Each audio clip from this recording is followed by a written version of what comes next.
काल पुष्पभूति वंश। गुप्त साम्राज्य के पतन के बाद हरियाणा के अंबाला जिले के थानेश्वर नामक स्थान पर पुष्यभूति वंश की स्थापना हुई। यह वंश हुंडों के साथ हुए अपने संघर्ष के कारण प्रसिद्ध हुआ। हर्षचरित के अनुसार प्रभाकर वर्धन इस वंश का चौथा शासक था। प्रभाकर वर्धन 2 पुत्रों राज्यवर्धन और हर्षवर्धन एवं एक पुत्री राज्यश्री का पिता था। राज्यश्री का विवाह प्रभाकर वर्धन ने मौर्य वंश के राजा ग्रहवर्मन से किया था।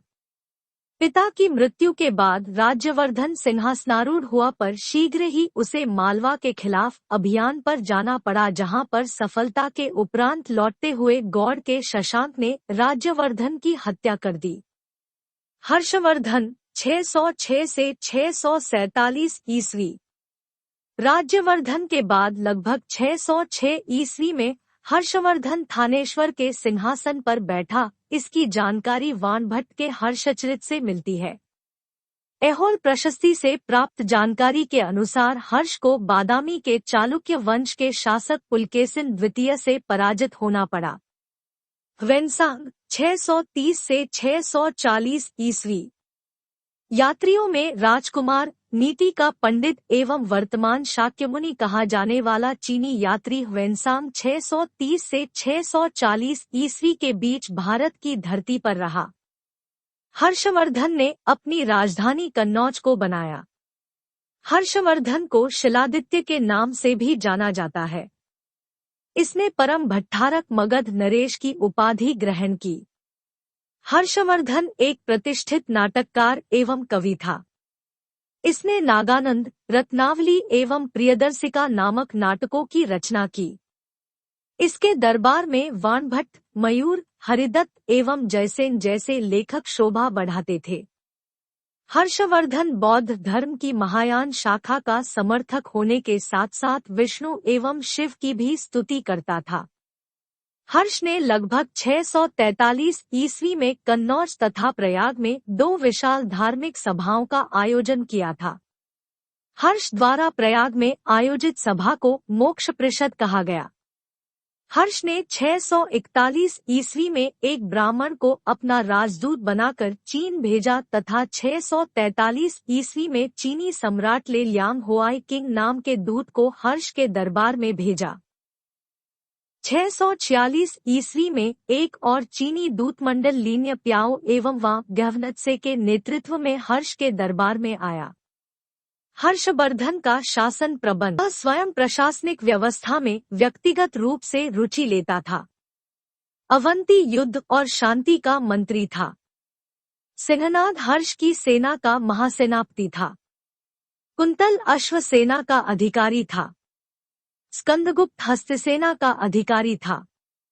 इसके शासन में अधिकारियों को वेतन नकद व जागीर के रूप में दिया जाता था, जिसके कारण बड़े पैमाने पर भूखंड देने की प्रक्रिया से हर्षकाल में सामंतवाद अपने चरमोत्कर्ष पर पहुंच गया। हर्ष के समय में राष्ट्रीय आय का 1/4 भाग उच्च कोटि के राज्य कर्मचारियों को वेतन एवं उपहार के रूप में दिया जाता था। 1/4 भाग धार्मिक कार्यों में खर्च हेतु प्रयोग होता था। 1/4 भाग शिक्षा के खर्च के लिए प्रयोग होता था। 1/4 भाग राजा स्वयं अपने खर्च के लिए प्रयोग करता था। राजस्व के स्रोत के रूप में 3 प्रकार की करों का विवरण मिलता है। भाग, हिरण्य एवं वली। भूमि कर पदार्थ के रूप में लिया जाता था। हिरणी नगद रूप में लिया जाने वाला कर था। इसके समय में भूमि कर कृषि उत्पादन का 1/6 भाग वसूला जाता था। वेनसांग के अनुसार हर्ष की सेना में करीब 5000 हाथी, 2000 घुड़सवार एवं 5000 पैदल सैनिक थे। हर्ष की सेना के साधारण सैनिकों को चाट एवं भाट कहा जाता था। अश्वसेना के अधिकारियों को बृहदेश्वर कहा जाता था। पैदल सेना के अधिकारियों को बलाधिकृत एवं महाबलाधिकृत कहा जाता था। हर्षवर्धन से संबंधित महत्वपूर्ण प्रश्न। वेनसांग की रचना की क्या नाम है? सीयू की। हेनसांग की भारत यात्रा के समय सूती कपड़ों के उत्पादन के लिए सबसे प्रसिद्ध नगर कौन सा था? मथुरा। हर्षवर्धन गद्दी पर कब बैठा? 606 ईस्वी। हर्षवर्धन के समय नालंदा विश्वविद्यालय का कुलपति कौन था? शीलभद्र। हर्षवर्धन की राजधानी थानेश्वर वर्तमान में कहाँ स्थित है? हरियाणा में।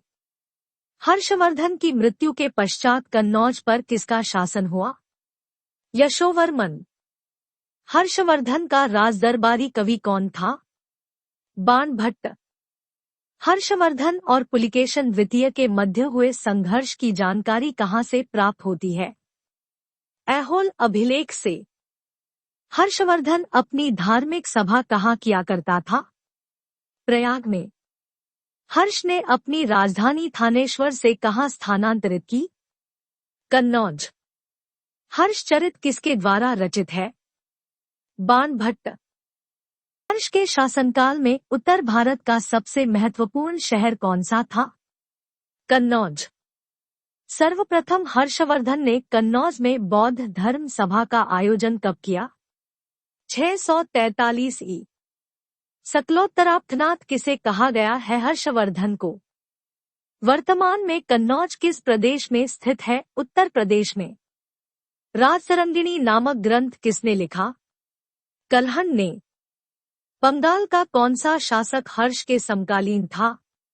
शशांक। पुष्यभूति वंश की स्थापना किसने की? पुष्यभूतिवर्धन। पुष्यभूति वंश का सबसे प्रतापी राजा कौन था? हर्षवर्धन। पुष्यभूति काल में राज्य की आय का मुख्य साधन क्या था? भूमिकर। पुष्यभूति काल में भूमिकर कितना लिया जाना था? पैदावार का 1/6वां भाग। दक्षिणी भारत में एरीपति का अर्थ क्या है? जलाशय की भूमि।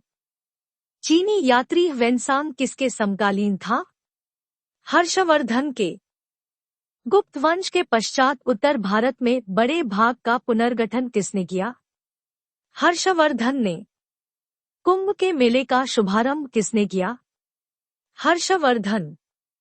किस शासक ने नालंदा विश्वविद्यालय के लिए 100 ग्रामों की आय दान के रूप में दी? हर्षवर्धन। किस व्यक्ति को द्वितीय अशोक कहा जाना है? हर्षवर्धन को। किस राजा ने रत्नावली नामक पुस्तक लिखी? हर्षवर्धन ने। किस चीनी यात्री को यात्रियों में राजकुमार कहा जाता है? हेनसांग। कश्मीर का इतिहास किस ग्रंथ में है? राजतरंगिणी। अवंतिंदर नामक नगर को किस शासक ने बसाया? अवंतिवर्मन ने। अंतिम बौद्ध राजा कौन था जो संस्कृत का महान विद्वान था? हर्षवर्धन। किस अभिलेख में हर्षवर्धन को परमेश्वर कहा गया है? मधुबन व बांसखेड़ा अभिलेखों में। आप सभी प्रश्नों को नोट जरूर करते रहिए, साथ ही अपने साथियों के पास शेयर करना न भूले, सब्सक्राइब करना न भूले। धन्यवाद।